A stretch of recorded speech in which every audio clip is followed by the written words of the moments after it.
From 12 News, this is Newsmakers.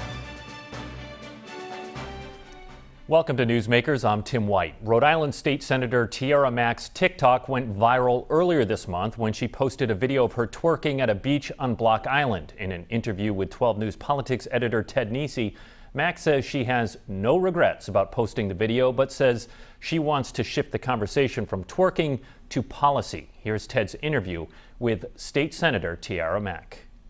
So first, I just want to understand the basic facts around this, because there's been so much back and forth on social media, as you know. You posted, as I saw, your first TikTok video, I think last week, Yes. just recently, and you talk on there about your work as a senator, your work on abortion rights. Do you consider it a campaign TikTok, a personal TikTok, a mixed TikTok? How do you view the account? Yeah, I think it is a mixed use account. I started the account shortly after the overturning of Roe v. Wade, and I saw a variety of folks who had no source of information, especially in Rhode Island, on what to do next. For many people, it came as a shock that Roe v. Wade was overturned. Some people have been following since the leaked decision earlier this year. But for folks like me who've been involved in abortion laws around the country, this has been something that since about I'd say 3 to 5 years, we have known that abortion rights in our country were very weak, and so we've been working on educating folks through those spaces on issues on how to protect their communities, what state legislators could be doing if it was overturned federally. Like Rhode Island, we really pushed in 2019, and we finally, after 30 years, passed the RPA, which was one step to ensure that Rhode Island would always have access to abortion. But with that, there were still communities who were left out of that access. So I started it to share my knowledge as a state senator, the inner workings of some of the decisions. Some examples that I was trying to explain were that folks were calling for Governor McKee to sign an executive order about an influx of folks who are coming to Rhode Island. There will be no influx of folks seeking abortion coming to Rhode Island because there just quite frankly we don't have the infrastructure in place, and most Rhode Islanders actually go out of state for their services. Oh, actually, I have to admit I didn't know that. That's interesting in and of itself. So, the video. Yes. I'm just curious, was it a planned thing? Like, let's go make a fun TikTok video for the mixed account, the campaign mixed account, or more of just for a moment, you were at the beach, you said, let's do it? Yeah, I was just at the beach having a good time, and I'd been posting. I'm still very new to TikTok. I am at the cusp. I just found out today, Gen Z starts at 1997, and I'm just a few years older than that, so I don't quite understand it. I don't really get it. So I was still playing around with the platform, still trying to figure out what algorithm to go viral. That was one of my first videos. I was like, can someone help me figure out how to go viral? And well, I guess I did it correctly. You succeeded, I would say. What was the reaction you were hoping for when you were talking to folks saying, all right, let's figure out a video that I think will get people's interest?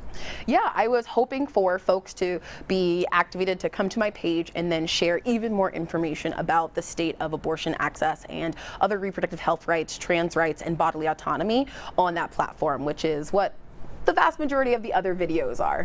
Right, explaining that you're using the policy and how things work. So can you walk me through kind of the days after you posted the video and sort of when you realized this is taking on a life of its own? This is not maybe what I assume you weren't expecting. I should ask probably, but I assume you weren't expecting the reaction that has happened in the days since. Correct. I mean, my TikToks are all Rhode Island specific because I'm only an expert on Rhode Island politics and Rhode Island law. And so I didn't really expect this to take off globally. And I did not expect it to become a meme sensation. But I'm glad it sparked a lot of important conversations, and it's been able to uplift a lot of the causes that I care about. The day after, it blew up almost immediately, and that was pretty shocking to me, and I think it was immediately picked up by some right-wing folks and my opponent as a campaign fundraising tool. And from there, I think it was the alt-right troll farm that really manufactured the craze around twerking Tiara. So I would say we noticed in the newsroom, I would say a generational, the younger people in the newsroom generally knew what twerking was and sort of recognized what you were doing, no matter whether they thought you should or not. They knew what you're up to. I do think Governor McKee said he'd never heard of twerking. I'm sure there are grandparents who'll be watching the news who just aren't familiar with it. How would you describe twerking to someone of maybe a different generation who is not familiar with it? Yes, so twerking is all the craze these days on the dance floor. There are twerk nights. There is Big Frida, who is a musical artist that just did a song with Beyonce, is known for like having twerk anthems. So twerking, I believe it became popular like a few years ago, but it is bending your knees and gyrating your hips, and it is one of the ultimate expressions of like joy and happiness on the dance floor. As someone who likes to go and dance and like get down with my friends, like most people are twerking. So you had a very wide range of responses, I would say. But one that stuck out to me as I was looking at comments and listening to other interviews you've done and just talking to people was from women, and I'd say more often maybe women from older generations who feel that it's taken a long time and a lot of work to get women to stop being looked at for their bodies and looked at their qualifications and professional roles, and they see you as you're an Ivy League educated woman with a fairly powerful position. I know you tangle with leadership, but you're still a state senator. Yeah. And say, well, this can take us back because it could lead to more objectifying of women or bringing that back. What do you say to that specific concern? Yeah, I think it's an interesting conversation. I've really loved to like dissect that because as someone who has had their body objectified their entire life, and as someone whose body is literally a topic of discussion at the federal level about whether or not I will have the right to abortion, whether or not trans people will have right to gender-affirming surgeries, or whether or not intersex people will have the right to decline gender-conforming surgeries. My body has always been a topic of conversation, or black bodies have always been a topic of conversation. And I've struggled with the idea that in order to be respected, I have to be fully clothed and buttoned up, and I have to be performing in a way that is inauthentic to myself. I have to be performing in a way that society has determined is professional.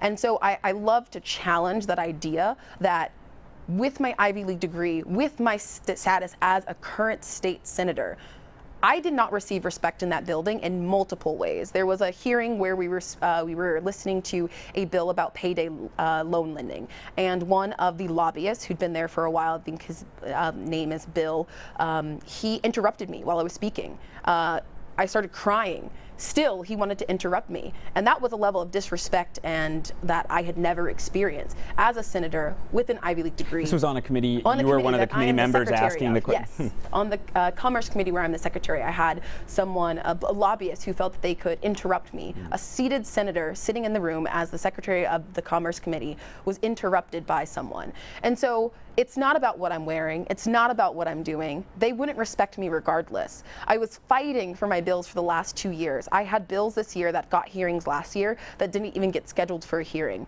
I was working with the Senate president to have a meeting. My meeting was canceled in February and never rescheduled.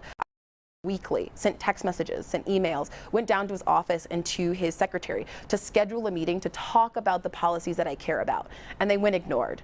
And so when people say that I'm not going to be respected for dancing and for flipping upside down, I wasn't respected before then, but now people are listening. And so I think that's the important thing, that as a black woman, as a black queer woman, I wasn't respected before this, and now I'm showing people that it wasn't about what I was wearing, it's not about what I'm doing, it's not about the accolades that I have. It's about a system that strategically sets up society to believe that women of color, young people don't deserve a voice and don't deserve a place in a room. And so I'm challenging that. So knowing the reaction now that you had, if someone had told you the day you were making the video, this all would happen, would you have still made it? I would have, yes. And I think it's been so exciting and fascinating to dive into these conversations with people and to really challenge their thinking. I've been having really interesting conversations with my mom, with my peers. I had friends. What did your mom think of the video? Oh God, so the first day my mom called and she's like, wow, like she's like, you should have known better. You should have known this would have like blown up. And then the next day my mom says, oh, I see. And I told my mom, like, quite frankly, I was like, Mom, we are not having this conversation. They would not have respected me. But your mom had the reaction that some of the other folks did. Your own mother, yeah, that's interesting. Yes, my own mother. But I think it's being someone who's full of compassion and love and is an educator. I can understand that pushing the boundaries challenges people and it scares people. Many people haven't seen a leader who isn't afraid to receive criticism and face it boldly and with a smile and turn it on its head, literally. Many people haven't seen a leader who will take that type of criticism and be able to dissect it and use it as a talking point for, but I'm a woman and they didn't respect me before this. As a woman with an Ivy League degree who's been fighting for marginalized communities, including our incarcerated individuals, including people who are facing evictions, they didn't listen to those bills. They shut them down. They held them for further study. But now I have a platform because my body was the topic of conversation. And so I think it's challenging people to think, well, we wouldn't have known about Tiara Mack before, but now that we do, what is she saying? Last question, Senator. I would say after this week, you probably have the highest profile of any state senator I cover, at least of the 38 of you, you're up there. Could you ever see yourself running for higher office? That's a question that a lot of people have asked, and right now I'm 2 years into my term, or into my first term, and I hope to continue to serve the people of Rhode Island, especially those in District 6, for another few years. But I don't know if I see myself going higher. There's so much power at the state level, and right now, because of the climate that we have at the federal level, and we are reverting many of the decisions back to state rights, we're going to need stronger municipal governments. We're going to need stronger state governments, and I think that's where the power is held. We are in a very large country that is clearly divided on lots of issues that matter, and I think it's up to us to build a grassroots movement within our states and within our communities of like really strong leaders who are fighting for people at the local level and at the state level. So I'm not ruling it out. I don't have like a glass ball to look into the future, but I'm not ruling it out, but I'm not like jumping in and jumping up and saying, yeah, that's going to be me. All right, State Senator Tiara Mack, thanks for sitting down with me. Yeah, of course. When we come back, the political landscape in the governor's race, the 2nd congressional district, and more with a political roundtable. Stay with us. You're watching Newsmakers.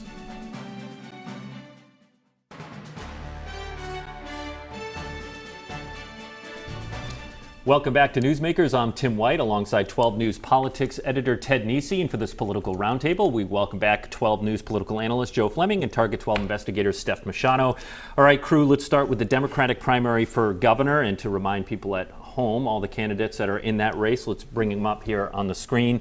Of course, we have incumbent Governor Dan McKee, Matt Brown, Helena Foulkes, Secretary of State Nellie Gorbea, and Luis Daniel Munoz. All right, so Joe, a Globe Suffolk University poll 3 weeks ago shows Gorbea has opened up a small lead in the Democratic primary over Dan McKee. Gorbea is at 24%, McKee 20%, Foulkes at 16%.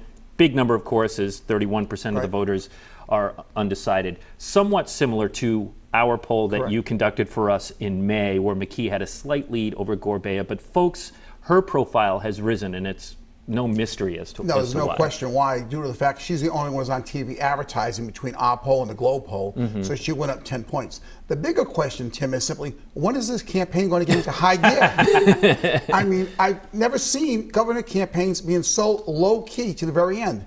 And part of it is because the voters aren't paying attention and more concerned with gas prices and groceries. But the candidates have to get their advertising out there. Where in the summer, you got less people watching TV now. So they got to get moving because they're all going to be on at once and they're all going to get lost in the shuffle. Ted, you and I talk about this all the time. Right before coming into the studio, when we decided we're going to talk about the gubernatorial race, there wasn't a lot to talk about because there's not a lot happening. Yeah, I'm shocked, honestly, just like Joe. I mean, I particularly I have to say, when you look at the big three in the governor's race by Nellie Gorbea and Helena Foulkes, they're just not contesting the daily news cycle with Dan McKee. You have the governor's office has been scheduling bill signings on a near daily basis. We're taping Friday. He's going to be in Coventry today telling them, hey, I helped fix the Johnson's Pond issue down here. He's signed bills on wind. He's signed bills on immigrant driver's licenses. And I can hardly remember the last time. I can think of one Helena Foulkes event recently she did with Patrick Kennedy. I can't think of any Nellie Gorbea events that have been announced as news conferences lately. So, you know, and they say, as Joe said, oh, the voters aren't that interested. They're exhausted from COVID, et cetera. But the calendar is the calendar. The clock is not waiting for September 13th. 13th. The Rhode Island Democratic Electorate will pick a governor nominee September 13th, and the time is running short for them to make an impact. And they'll start voting several weeks before then, because That's right. we have early voting in Rhode Island. Right. And I've been a little bit surprised that the non-incumbent Democrats have not really been capitalizing on Dan McKee's various controversies. You know, when I moderated that forum a couple of months ago, I thought everyone was going to bring up the FBI investigation into the ILO group procurement controversy, and nobody did. And those are opportunities for them to hit the incumbent that they haven't been doing too much. I think they will, though. Yeah. I think they're going to come up in their advertising. I just think these candidates, some of them who don't have a ton of money, are waiting so when they go on the air, they don't come down. They can stay up. But do they go on the air? You're suggesting they're going to go on the air negative?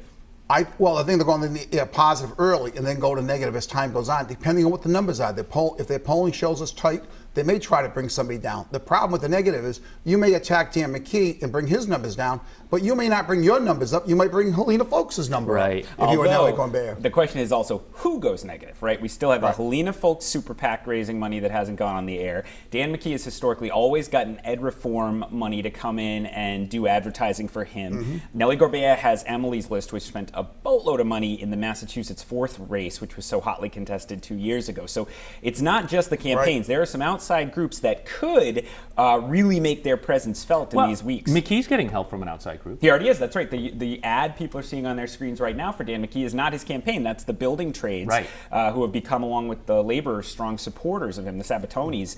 And they've got that ad up. And at this point, Dan McKee still isn't running an ad of his own from his campaign. Yeah, and that's a classic image ad, sort of reintroducing Dan McKee to the voters. And Dan McKee's campaign doesn't have to spend a dime on any of that. The other problem they may have, Tim, is simply that in our poll and the Globe poll, the undecided was very big. That might mean there's going to be less people voting in the Democratic primary come September.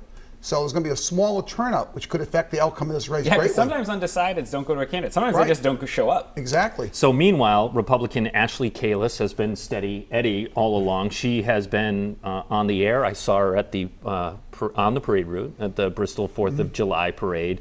She was working, as every candidate needs to do. It's tradition, working that parade route. Could she be the October surprise for the Democrats, who are so focused on each other that she's just able to sort of define who she is through paid media? Absolutely, and I think if she gets a little bit more comfortable on TV, doing interviews, and people get to know her better, there's definitely a chance that, and listen, we have no public polling yet on how she matches up with any of the Democrats, so we're flying blind on how she's doing, but she's absolutely a factor, and there's no counting her out. It's all name recognition for her right now. All these ads are just trying to get her known. If she didn't do these ads, she wouldn't have a chance after the primary because people want to know it. Now, she's just trying to stay in the mix, get herself known, so after the primary, she goes full steam. And, so you talk to Ashley Kalis' advisors, they know that her first weeks in the race weren't necessarily what they would have preferred. It was mostly about how she had just registered to vote in Rhode Island, the weird way her testing contract ended with the state. But she is hiring professional Republican strategists with experience on Capitol Hill who are, this is not being staffed by, the junior college Republican interns, God bless them. She's bringing in people who know how to win elections, and she will probably have the wind at her back because everything points to this being a great year for Republicans. How's her fundraising? It looks like it doesn't matter because she seems to have unlimited personal financial resources she's pouring into the race. All right, before we move on to the 2nd congressional district, which I do want to do, let's talk briefly about McKee again and his job approval rating from that Globe poll. This was all voters in our poll. We looked at the Democratic primary voters. They took a broader look at registered voters, 40% approval, 38% disapproval, sort of a high undecided, I would say, 22%, but that's a similar approval rating as President Biden is doing in this state right now. Joe, what does that tell us when it comes to job approval? Well, keep this in mind. The numbers aren't great for job approval, but 4 years ago, Gina Raimondo's job approval numbers were not great in our Channel 12 polls. She had low job approval numbers. I mean, if he had a 40% job approval and he got 40% of the primary vote, he's probably going to be the governor, in the Democratic nominee, I should say. But of course, you always point out job approval does not translate to votes. No, it does not. It's something I would be concerned about. He's had over a year as a governor. I think his stumbles, people resonate more than his positives. That's the problem he's having right now.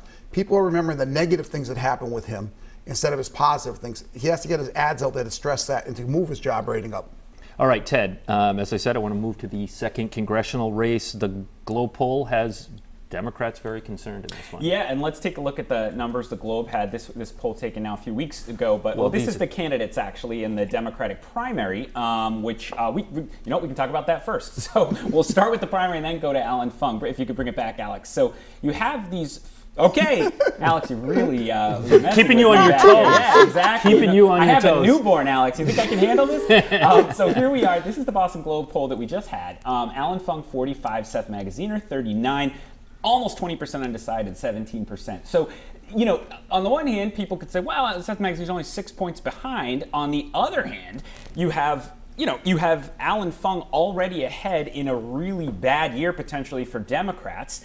And that has Democrats very nervous. They know Alan Fung has had years to build up his independent image as mayor of Cranston in the heart of the 2nd District. And I think we were talking about this this morning before we came down. I think, if you think back to when Republicans have done well in Rhode Island, it's usually because they had their own image. John Chafee and then Lincoln Chafee for years and years beat back Democrats with big names like Richard Leach in these Senate races because people said, well, yeah, I might not like the Republicans, but I know John Chafee. I love John Chafee. And Alan Fung has that potential. And if he can win this race, he might be hard to dislodge every 2 years, even if he always has a competitive election. So I think Democrats are nervous about this year and nervous about letting Alan Fung become the Republican in Rhode Island. And Steph, unlike other races, he doesn't have a primary. So he's he's like Alan Fung unplugged. Yes, Alan Fung has been known to not necessarily take a stance on every policy issue, particularly when he was running in the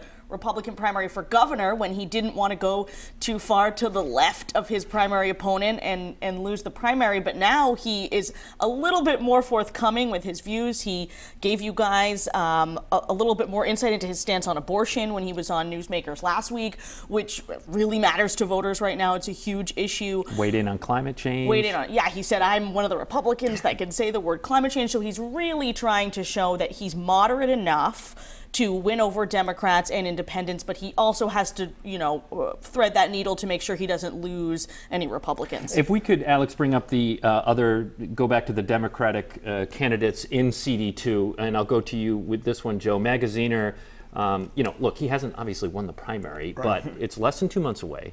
He has the most amount of money. He has the highest name recognition. Is there enough time for the others that you see here on the screen to make a run?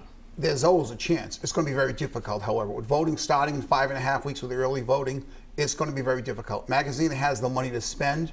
The other candidates have money, but the question is, can they keep up with Magazine if he starts putting all that money in? It's going to be a difficult thing for him to do. Both polls that came out have him up by over 20 points. That's a lot to make up. Even though he's only in the 30s, in a 5-way race, it's a lot to make up. And we haven't seen, all the candidates dropping out and endorsing Magaziner in light of that poll showing Fung's strength. We did see the Democratic Party sort of panic. Langevin came out and endorsed Magaziner. But then a number of former Langevin staffers came out and criticized that decision and said that he should have supported Joy Fox, who is his former staffer and a woman in the race who doesn't seem to be anywhere near exiting. So it's going to be interesting. Yeah. All right. Stick with you, Steph, because we only have a little under 3 minutes. Something you've been covering closely, and it's important, is the push to retool the Providence School Committee. All members are appointed by the mayor right now. I think it is the only school district in the state that has appointments. I think Central Falls also, but yeah, okay. It's one of the only. Right now, there's a proposal to make it a hybrid model, half elected, half appointed. Right? That's right. Yep, and this is part of this every 10-year change to the city's charter, which is sort of like its constitution. And there's been this big push to have an elected school board where the public gets to decide who's going to be on the board. But on the other side, there's a lot of concern that it would take away the subject matter experts that are on the board, and the board is also extremely diverse, and so there was concern that, well, what if a bunch of East Siders get elected to the board and it becomes less diverse and more wealthy? And so they created this district system where the board members would be elected from throughout the city, and most importantly, the voters get to decide whether or not this is something they want to do. There's going to be public hearings the week of the 25th where people can weigh in on this before the final language gets put on the ballot this November to decide decide if Providence is going to do this. And I remember Nick Heeman, when he was still on the school board, he was on Newsmakers list, Tim, and saying he does not like the idea of an elected school board, if I recall. And I think one of his points was, as someone who was a protege of Buddy Cianci, he said, does Providence really need even more politics to fix its schools? You know, you do hear that from some folks. Yeah, I brought that up to the council president. I said, do we really need more politics in education? And he said, well, what's more political than the mayor picking the board members? So Iglesias usually has a retort. Yes. Yeah, exactly. Yeah. All right, we got a minute left here, Joe. I'm going to just zoom way out and just Biden. President Biden, so unpopular, didn't do great. A lot of people in our poll, we're talking Democratic primary voters who were open to having somebody else be the nominee, and now the Globe poll shows same thing. Yep. When people said when they saw our poll that wow, Biden's only doing that poor in Rhode Island, and now the Globe show, and even nationally they're showing it. I think his age has hurt him. There's no question about that. People think that they want somebody younger, they want somebody different, but at the same time, polling shows they don't want Donald Trump either. In the New York Times poll that came out, they just want 2 new people to run for president. They don't want to see the same 2. I attributed that to the Globe poll. I meant to say the New York Times poll had Biden not doing very great. All right, we only have 10 seconds left, so we're out of time. If you missed Ted's interview with State Senator Tiara Mack, that's on WPRI.com. Joe, Steph, Ted, let's do this again sometime. Thanks for joining us. We'll see you next week on Newsmakers.